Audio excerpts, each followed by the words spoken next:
I say what John Paul II said 50 years ago, and I know people probably say, Pope said this? If you're a Catholic, be a good one. If you're evangelical, be a good one. If you're a Protestant, be a good one. If you're a Muslim, be a good one. If you're a Jew, be a good one. If you're a Mormon, be a good one. That's what we need to do. If we follow our faiths, and I know they're very different, at least we have faith. I so enjoy here in New York, we have so many Orthodox Jews, and I sit down and they always want to talk about the Catholic faith. And I want to tell them, sometimes they don't even know their own faith, some of them. I love to share the beauty of their faith. And so I do think there's so much that we have in common.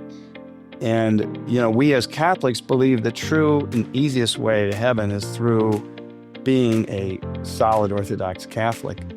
But there's many ways.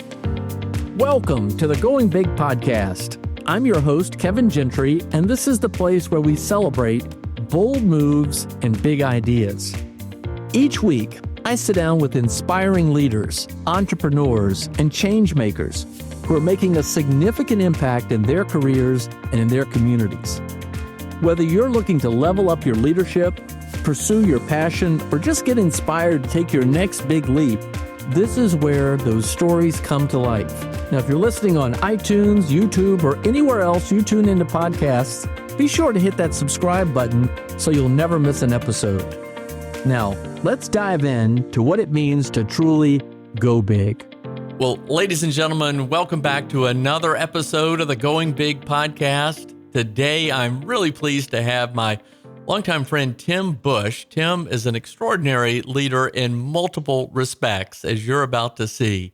He is a lawyer. He is a business leader. He is a Catholic philanthropist based in Orange County, California. For the most part, he is engaged in multiple business enterprises.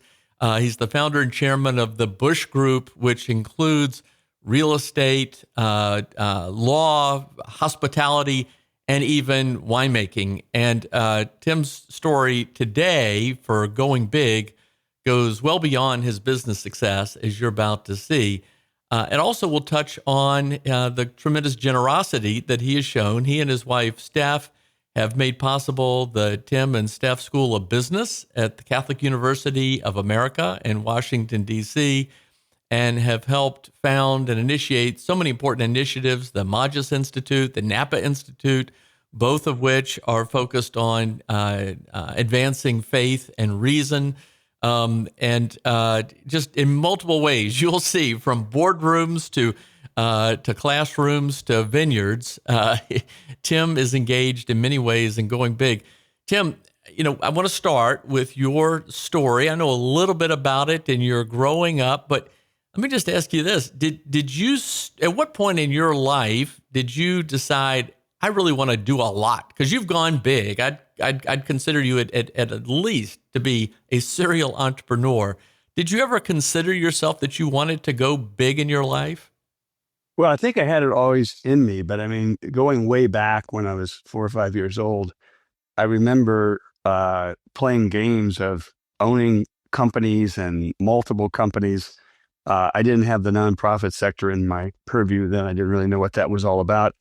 So I guess when I reflect back, there was something inside of me that was pushing me forward. But my father was an entrepreneur. He owned a business, supermarket business. It was small.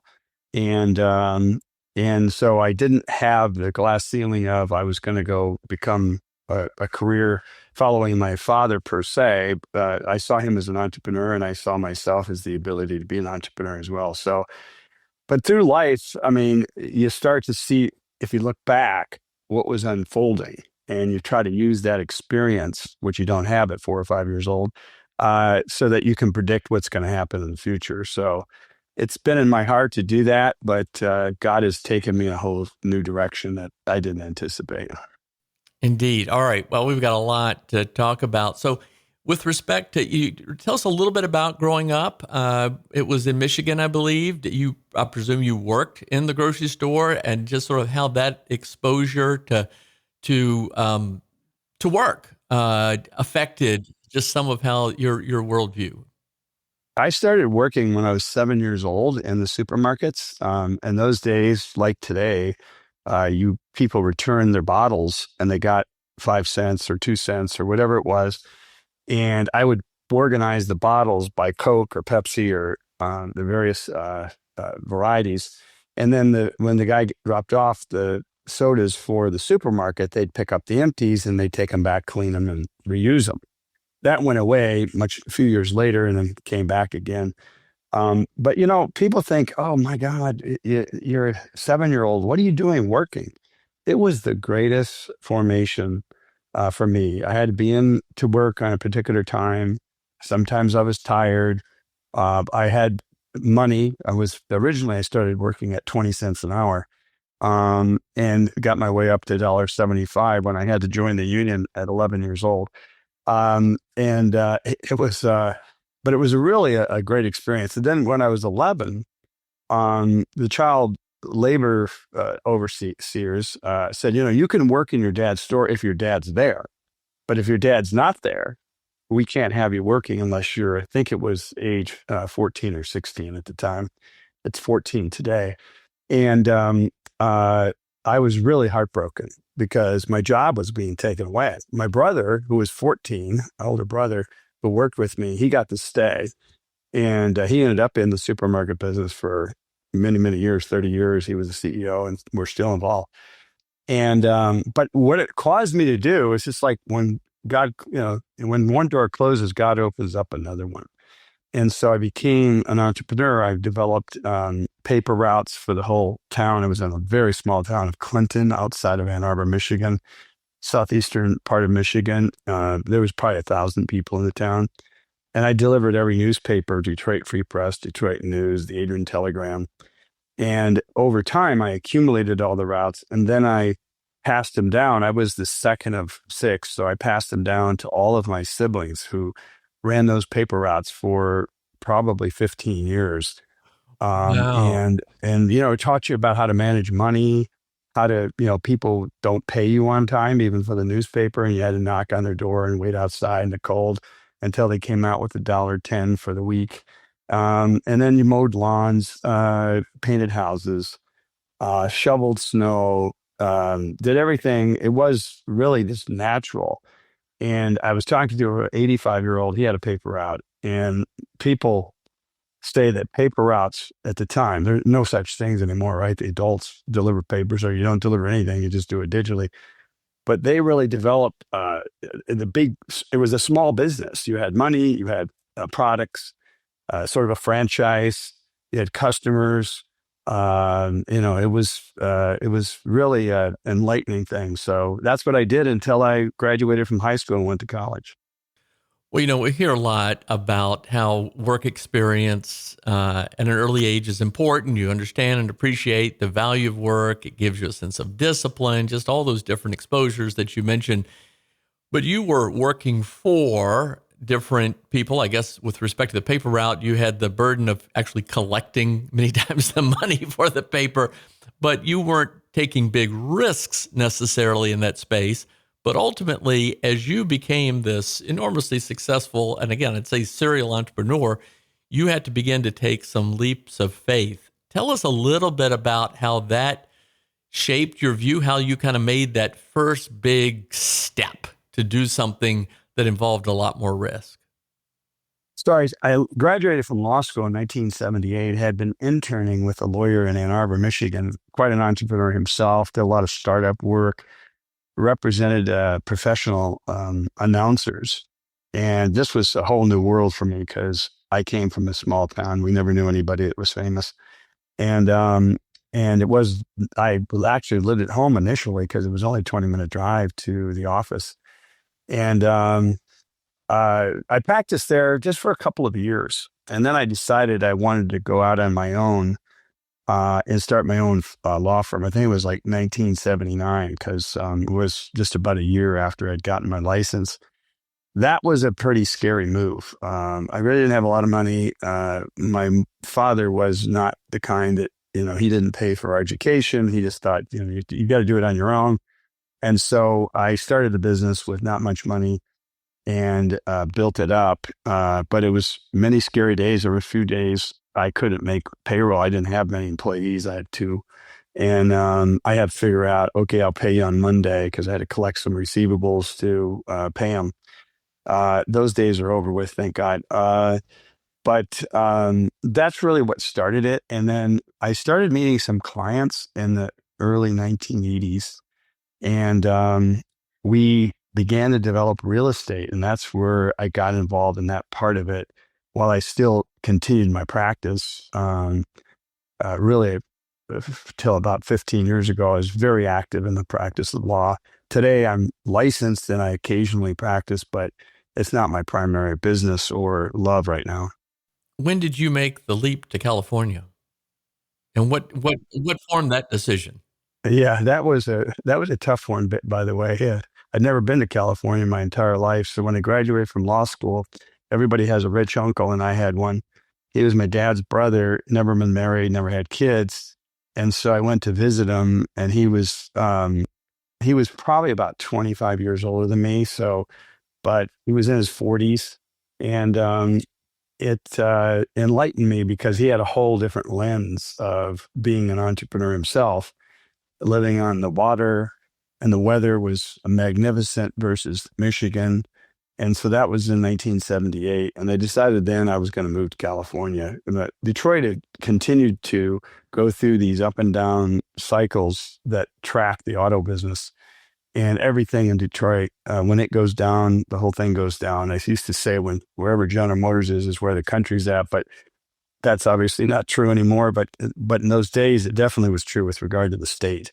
And, my younger siblings had gone out there in the early 1980s because there was no jobs in Michigan. And so they went out there to work, and we all kind of started out in my uncle's large house with nobody in it but him. And I actually set up my law firm in Newport Beach at his home. And we started building the practice. In those days, Orange County was just in its infancy, really. With the real estate prices were going crazy. Inflation was high. So houses were going up. That was a big investment. People were making a lot of money. But it was really the formation of not only real estate, but other businesses ultimately. And today, you wouldn't recognize Orange County from where it was then. And I met my wife. I always say it was arranged marriage because my uncle actually met her, said to me, "That's your wife. You need to marry her." And I walked over, met her, and said, "I'm going to marry this girl." It took about 4 years before she finally walked down the aisle. But we've been married for 40 years. Wow. Well, knowing your wife, Steph, your uncle had great judgment. So good for Yeah, your uncle in he did. many ways. And amazing that you were there sort of starting in Orange County, because I think in the 1980s, there are a few places in the country that sort of showed the sort of go-go growth that were going on during the Reagan years in many ways. And amazing that it was there. Well, Tim, to me, as I've known you, there are very few people that really intertwine and really show their faith through their work the way that you do. Tell us about how that came about and how you sort of see the merger of your faith in everything that you do in your life, including your business life. Well, I was going way back. I was formed in Catholic school for about 6 years. Dominican nuns of Adrian, Michigan. And they were then the very conventional. It was late 50s, early 60s. My father was Catholic, and my mother ultimately converted to Catholicism. And they went to Mass on Sunday. I served as an altar boy since I was 5. And I started going to Mass every day when I was 34th grade until I was in high school. But then fast forward, I heard of Tom Monahan, who lived in Ann Arbor. He had founded Domino's Pizza. He was a man of faith in his work. And I joined an organization called Legatus that began in the mid-1980s. And it was for Catholic CEOs. And I was in Ann Arbor at the time, but moving to California. And so there was really only one chapter west of the Mississippi. It happened to be in Orange County, and there was 11 members in it, 11 couples. And I joined, and this became the foundation of what ultimately led to Magis and Napa Institute and Napa Legal Institute and many of the other things that I did. It was really inspiration from Tom Monahan, who was also inspired by other people like Don Shula and the likes, that Tommy Lasorda, that he aspired to, that were daily mass attendees, but very successful in their careers. And so it was through Legatus, I started 12 chapters, mostly in California, and one in Vegas, one in Phoenix.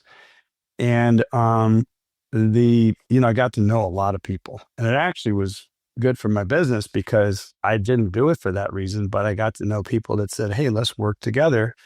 And Orange County was growing up, so I got to meet a lot of the faith-based people that were interested in their faith. And through that, later in 2010, I started the Napa Institute in 2002. Earlier, I'd started Magis with Father Spitzer. But I met Father. He was a national chaplain for Legatus. And so we became friends and have stayed together for 25 years. We met in 2000, and just people kept going into my paths, and I saw an opportunity to maybe enhance their experience and mine. And then gradually I realized that we're just missing it. We're hiding our faith from everybody because it's politically correct instead of leading with faith, which is what everybody wants. And it was the real brilliance of Legatus, was that if we could get CEOs practicing their faith and leading their faith, they impact hundreds, if not thousands of people. And that's what I did. If most of my companies together, there's about 5,000 employees. And I just, sometimes you get scared, but it's never been a negative. Praying grace in a secular restaurant with a secular group, maybe even having people of different faiths. When they're of Christian faith, it's easy. And then praying in front of your employees, talking about prayer and praying for them and their well-being. And it's amazing how many times you get positive reaction, because the silent majority, they have faith in their heart, but they're told by their family and their friends, keep it to yourself. You might irritate somebody. But I've had Muslims and Jews, Mormons and evangelicals who really come up and admire being brave to bring the faith into the marketplace. And this is something I think we've really missed in our society. This is why it's sort of falling apart, is because we forgot the foundation of life, the author of life, Jesus Christ. It's so simple, but everybody's running away from it. The most brilliant people, the most wealthy people, they don't have any faith, and they wonder why their lives are empty. And if they can just bring in that other science of theology and philosophy and faith and religion, all of a sudden everything opens up to them, and they realize that their life is a purpose. You can pretend that your life's a purpose, but unless you're co-creating with God, unless you're in communion with God, you're not co-creating. Everything good comes from God. Everything bad and evil comes from the devil. And it is not a game. It is not like Greek goddesses and this kind of thing. It's the real deal. And what we have to do as leaders is give everybody permission to talk about their faith. And it's enlightening. Today, Walmart, Apple, Microsoft, and I can go on. They all have Bible studies. We have a guy on the Busch School Board of Visitors that works in the artificial intelligence with Microsoft, who I think he's in Melkite as well, but he has a regular Catholic mass once a month at the Microsoft corporate headquarters in Redmond.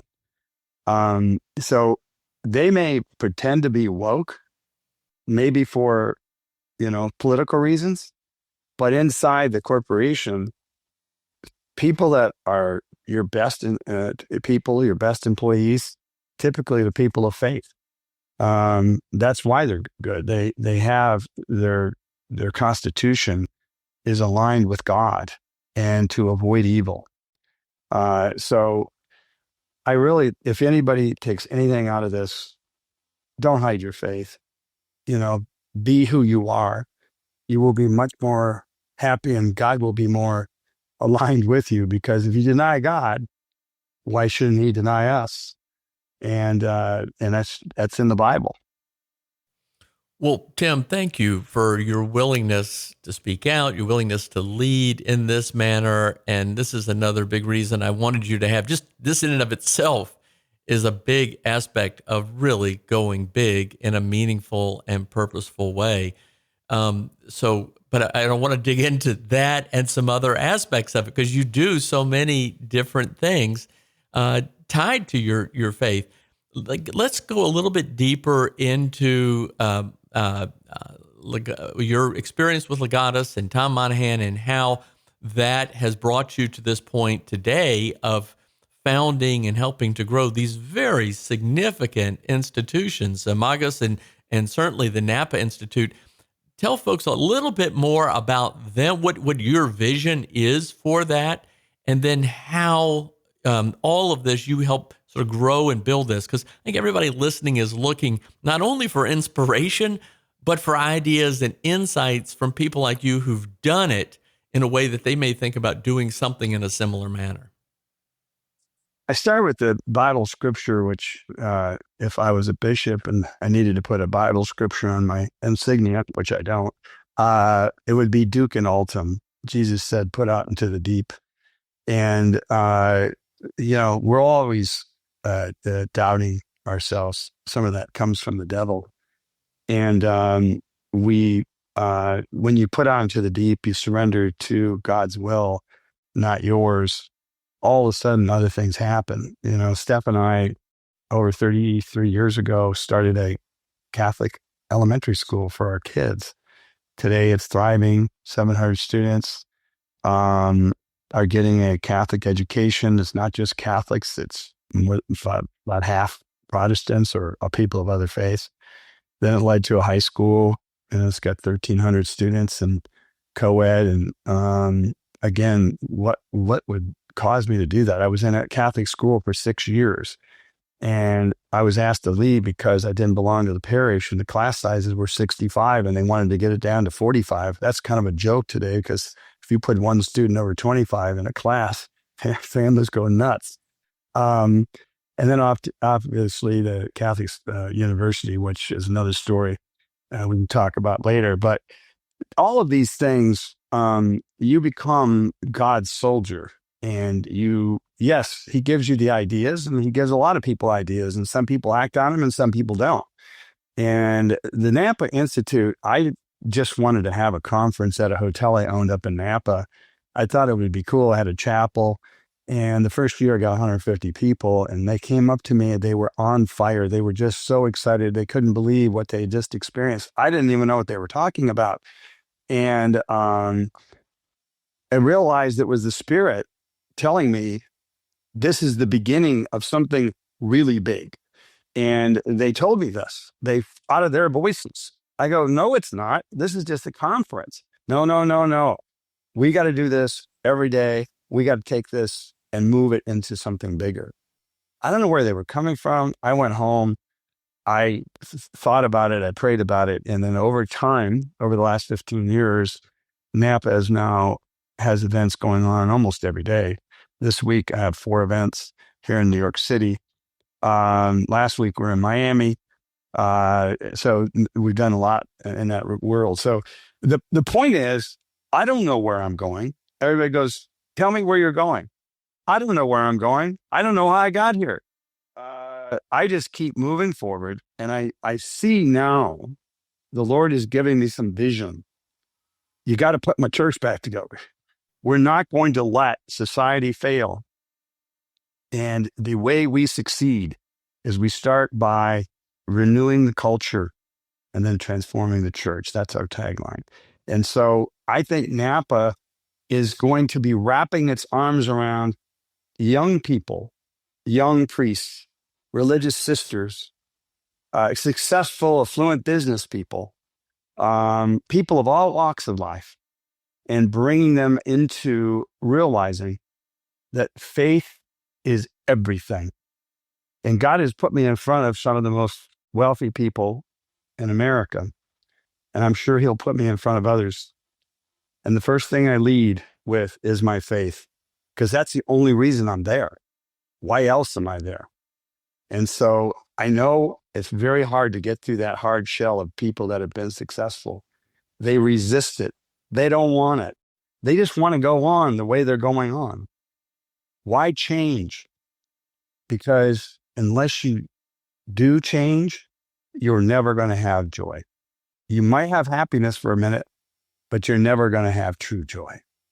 And I'm not going to judge anybody about who's going to heaven and who's going to hell. That's entirely up to the Lord. But I sure think the path on a devout religious life is not a bad way to go, because it's very dangerous if you don't engage the Lord. You can get off track. Very few people can stay on track without faith. I'm not saying they aren't going to end up in heaven. I hope they do. The mercy of God is infinite. But we need help. There's people that are hurting out there, and sometimes they don't even know why. Well, Tim, I mean, my goodness, you really fit the spirit of going big, because you continue to just press yourself not only to think big, but to really have a big impact in the world in a meaningful way. In the book of Proverbs in the Bible, we're reminded that where there is no vision, the people perish. What is your vision for what you're doing? Is it to change the course of the country, of the world in which we live? What is your vision that guides you with the Napa Institute, the Magis Institute, even in the schools that you help develop? And then we'll come back to and get deeper into the Busch School of Business at Catholic University. What's your vision? A vision's about the only thing I can contribute to a lot of things we do. I didn't know this, but I found out through my kids and my father that I must have been dyslexic. And people that are dyslexic, we're not great readers. We're not great comprehenders. We're not great writers. That's why I love ChatGPT. I can tell ChatGPT my ideas, and it organizes them in a fashion that people can understand. But we do have an imagination, and I didn't realize this when I was a young child. I just thought everybody had an imagination, and that was my secret. Charles Koch always says his secret was math, and my secret was my imagination. I could see things people just never saw, and it was hard for me to explain it to them because they didn't know what I was talking about. And so I think I do see this vision that society is basically good. And just as you can lose freedom in one generation, you can regain freedom and faith in one generation. And I believe, I'm 70 years old. Most people would be hanging it up right now. God's given me health. He's given me energy. He's given me excitement. And I'm not stopping. And I am inspired by people like Charles, who's 90 years old, and he's got more energy than anybody. Tom Monahan, who's 88 years old. So I think we got to stop talking about numbers and start just moving forward until God decides to take us out of the game. So, well said. Well, our friend Charles Koch has said that he's going to keep riding his bicycle until he falls off. And speaking of him, Charles Koch, you and Steph and Art Sioka and his wife, Carlise, the Koch Foundation, all saw something at Catholic University and made a very significant investment, which not only has built this extraordinary thing at the Busch School of Business, but has had this just cascading effect more broadly at the Catholic University. Tell us a little bit about what you saw there and how you would describe it today and what you see about it going into the future. Charles is, one of my mentors. It's not like we meet together and go over things, but I'm better at letting my mentors just view what they do. What they do is more important than what they say. And I think he's incredible. I wish he was more reliant on religion than he is, but I would call him a deist, a person that believes in God, believes there is a God, and that God did create the world. But he, so many faiths are corrupt, and so many people use faith sometimes as a crutch, in his opinion. Sometimes they need it. He doesn't. Maybe I don't. But I sure enjoy life better having the Lord with me at my side. And the Catholic U thing, this was something where I was like, are you kidding me? $15 million I was going to put up. And Tommy Vonderheit from your organization at the time. And but it really was Art Sioka and Charles. They were leading the charge. It's called the Busch School, but it's there is the Sioka Center, and thank God we remember him in that way. But Charles was the guy that said, "You do it, I do it," and I saw, I love this concept. I mean, I jumped on board as soon as I heard about it. I've been on the board for 20 years, and I just didn't see why I was there. I was there for that day when the business school was announced. And then we invested, which was a $50 million aggregate gift. It put the school on the map today. The school represents 24% of the undergrads. It didn't exist 9 years ago, 10 years ago. But the $50 million gift, which were the three largest gifts in 130 years to the university, triggered $450 million of additional gifts. Wow. Because they saw that smart money was investing in Catholic U. And so it must be going okay. And to this day, they continue. A guy named Bill Conway from Carlisle made an $80 million gift to build a nursing school. And he goes, I want to build a building that looks exactly like that business school over there. And so he did. Right next door, he built a twin building. One was built in 1917 and one opened in 2022. And they look identical, except for his, it's got cleaner stone. I got to get our stone cleaned up. And he's got one of what will be the greatest nursing school because he's so passionate about nursing schools, not only there, but throughout the country.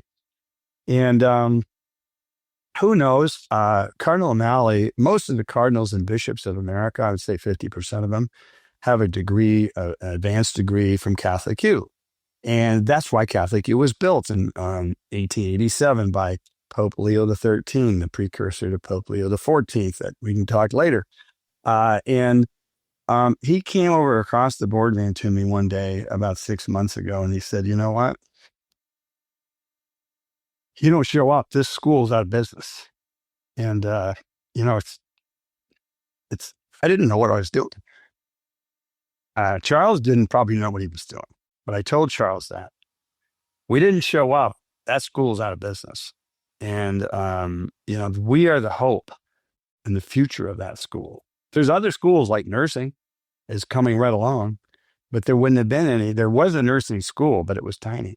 It would have never received that kind of investment unless and until, we got involved with the business school and people saw that it was worth saving. It was worth saving. And Catholic U is a pontifical university founded and by the Pope. No Pope has ever come to the United States or Washington in particular and doesn't visit this school because it's their school. And so Francis was there in 15. Benedict was there in 8. Pope Leo will be there next year, I'm sure, in the fall, if he goes to address the United Nations. So it's a very important university, but it's gone through its ups and downs. It's on the upswing right now. And I'm very excited about where it's going to go. Well, good for you. I was just at a program there recently that Professor Jack Yost had led in the evening. It was great to be there on campus. And of course, Andreas Whitmer does extraordinary work as part of the Sioka Center for Principled Entrepreneurship. Lots of good and exciting things going on. Thank you. Thank you again for so many aspects of leadership and how you literally step out in faith on these efforts. Tim, you just touched on a number of things. You have obviously concerns about the nature of society today and where things are headed, and you're stepping forward again in leadership. You're thinking big, you're going big. How do you see the future? How do you see the world ahead with this new pope, your optimism that you have in the church, in society? Just sort of give us your sense about how we should be thinking about the future. Well, people probably don't realize this, but our faith, the Catholic Church, was founded by Jesus Christ. I think people know that, and he did it in a very unusual way as we look back.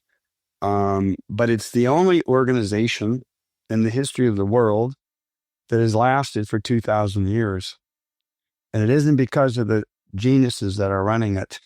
No offense to any of them.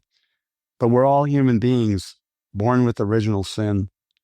And the devil focuses 100% of his focus on trying to destroy the Vatican, trying to tempt the citizens of the Vatican, the leaders of the Vatican. And we've seen this corruption throughout centuries, but never has the church stopped existing. And we have what's called the magisterium. That's the teachings of the church. It's best culminated in the Catechism of the Catholic Church. And people say, well, wait a minute, what about the Bible? Well, the Catechism of the Catholic Church has got footnoted all the way to the Bible, but the church also relies on church fathers, doctors of the church, to help interpret the Bible in the current times, but not the way they want it to be, the way God wants it to be. And no other faith has this. The Protestant faith, to some degree, has it in your church. The Anglicans, of course, they were a direct spinoff of the Catholic Church when Henry VIII wasn't denied his second or third divorce by the Holy Father, and he decided to take over the church. Let's be honest, that's what happened. I mean, it isn't about the English people. It isn't about anything. It's about a king that, had 6 or 8 wives, whatever he had. And it's very remarkable. 500 years later, his successor, King Charles, is praying with the Pope. Hasn't happened in 500 years. He did it 2 weeks ago. He was conveyed a canon status at St. Paul outside the walls. Why?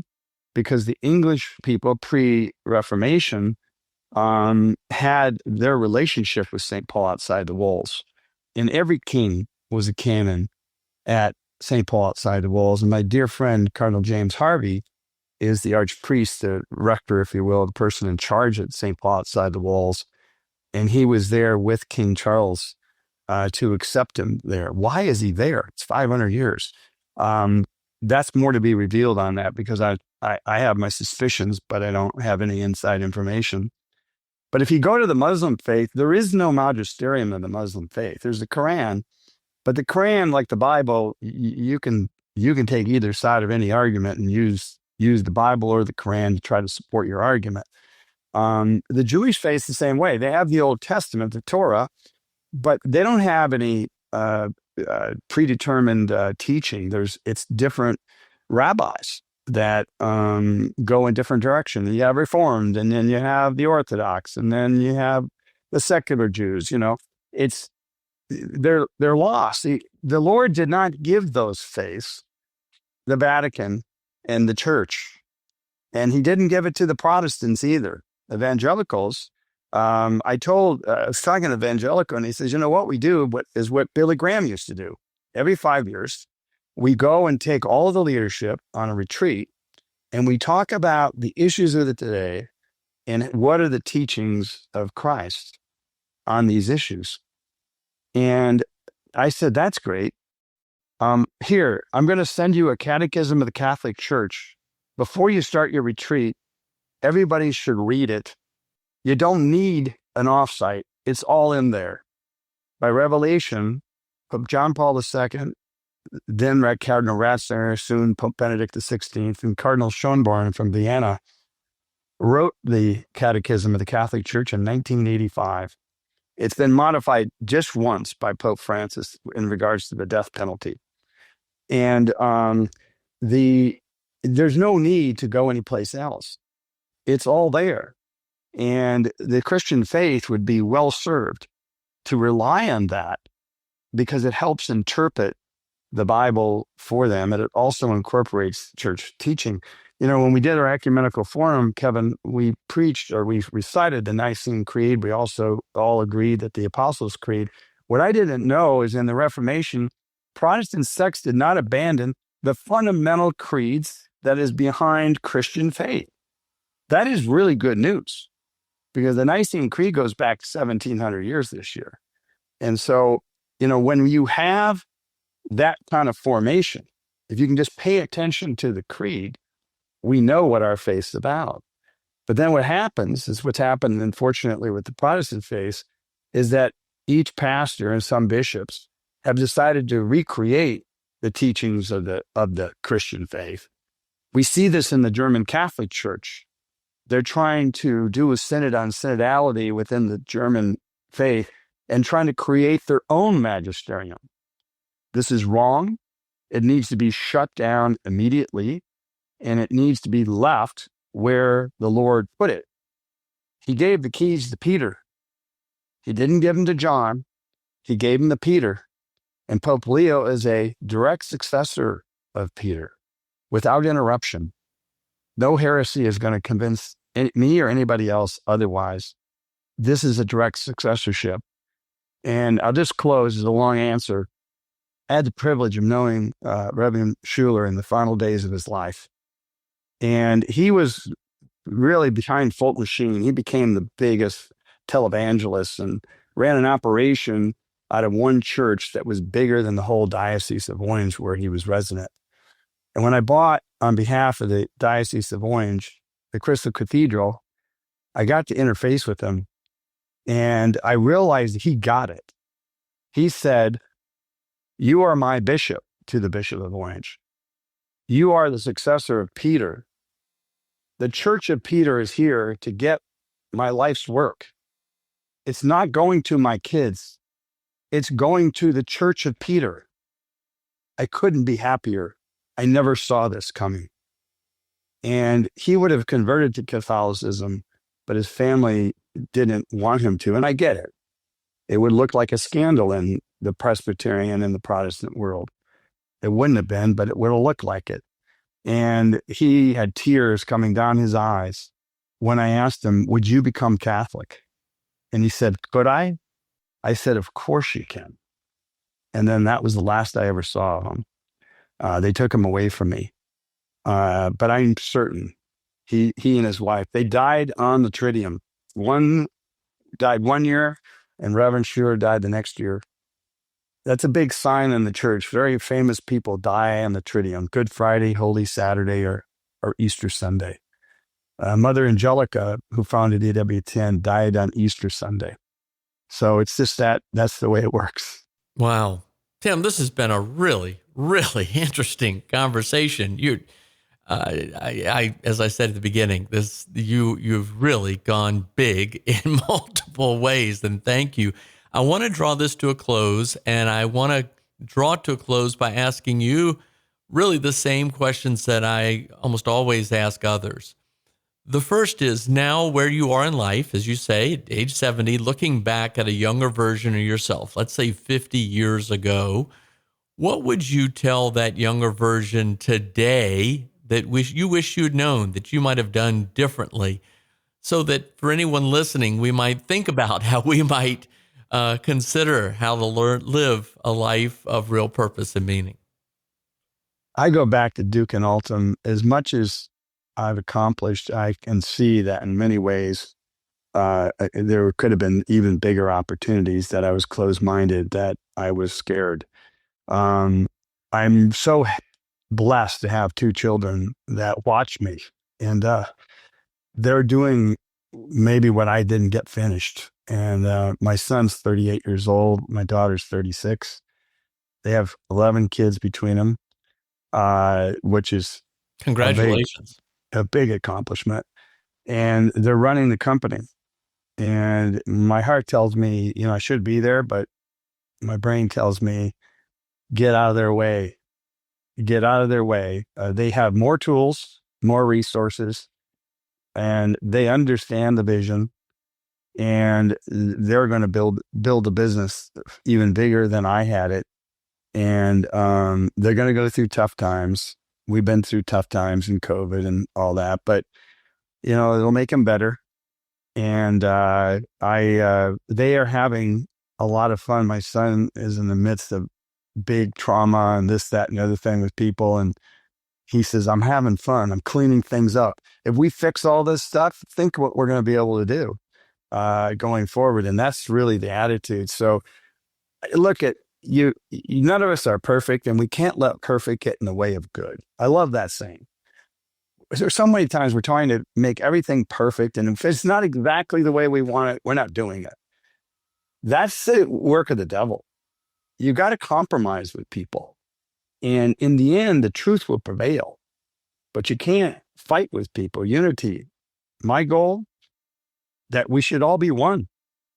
Let's bring everybody back together. There's no reason for us to be apart.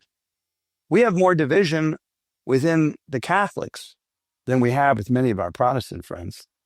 So why don't we just bring everybody back together? So I think, could I do a couple things better? Sure. But there's a lot of things that I've done that I never had in my mind of doing. And I think I spent an hour and a half praying, going to mass, saying the rosary, praying the rosary, talking to my guardian angel, things that people probably think are childish, but that's what makes me happen. I do it every day. And it doesn't matter how busy I am. You don't put that aside, because once you do that, you're the devil's prey, and he will take you because he wants to knock people like me off the ladder. Because if he does, he takes thousands with him, and he's not going to do it to me. Wow. Well, Tim, here's the final question, and it's very, in ways, similar, but for anyone listening around the world, Catholics, non-Catholics, Christians, practicing Christians, seekers, agnostics, those of a different religion, you and I, we're about to celebrate Christmas, it's the Advent. What would you say to anyone listening about just how in their life they might go big in a way that they could live a life of purpose and meaning and contribution to others in many ways that you've described throughout this conversation? I say what John Paul II said 50 years ago, and I know people probably say, Pope said this? If you're a Catholic, be a good one. If you're evangelical, be a good one. If you're a Protestant, be a good one. If you're a Muslim, be a good one. If you're a Jew, be a good one. If you're a Mormon, be a good one. That's what we need to do. If we follow our faith, and I know they're very different, at least we have faith. I so enjoy here in New York, we have so many Orthodox Jews, and I sit down and they always want to talk about the Catholic faith. And I want to tell them, sometimes they don't even know their own faith, some of them. I love to share the beauty of their faith. And so I do think there's so much that we have in common. And, we as Catholics believe the true and easiest way to heaven is through being a solid Orthodox Catholic. But there's many ways. God is a God of mercy and love. And he doesn't have a checklist up there and saying, I gotcha, you're going to hell. That isn't a God that is our God of Abraham, Isaac, and Jacob. That God is merciful. And he's even going to be merciful to people that never knew Jesus Christ. I know this is a scandal for some Protestants, but it's true. How could he deny entry into somebody in outer Mongolia that has never even heard of Jesus Christ? He's going to judge them on the life that they lived within the parameters that they were given. And this is the teachings of the Roman Catholic Church. We do not teach the only way to God is Catholicism. We don't teach that. We say the best way to God is through Catholicism, but there are many ways, and God will be there with us. So I tell everybody, embrace your faith. And if you don't have one, get one, because you're going to have a lot easier road to go with Jesus on your side, with the Lord on your side, with God on your side. Tim Busch, what a great pleasure and honor to be with you today. Thank you for your continuing dedication and leadership and the way you inspire others. Peace be with you, brother. Thank you so much for joining us today. Thank you, Kevin. Thank you. Thanks for tuning in to the Going Big podcast. I hope today's conversation left you feeling energized and ready to tackle your biggest goals. Don't forget to subscribe and leave us a review on iTunes, YouTube, or wherever you listen to podcasts. It really helps spread the word, and it gets these inspiring stories out to more people. You can also find more content, resources, and updates at our website, goingbigpodcast.com. Remember, the only limits are the ones you don't challenge, the limits that you impose on yourself. Keep pushing, keep growing, and above all, keep going big. See you next time on the Going Big podcast.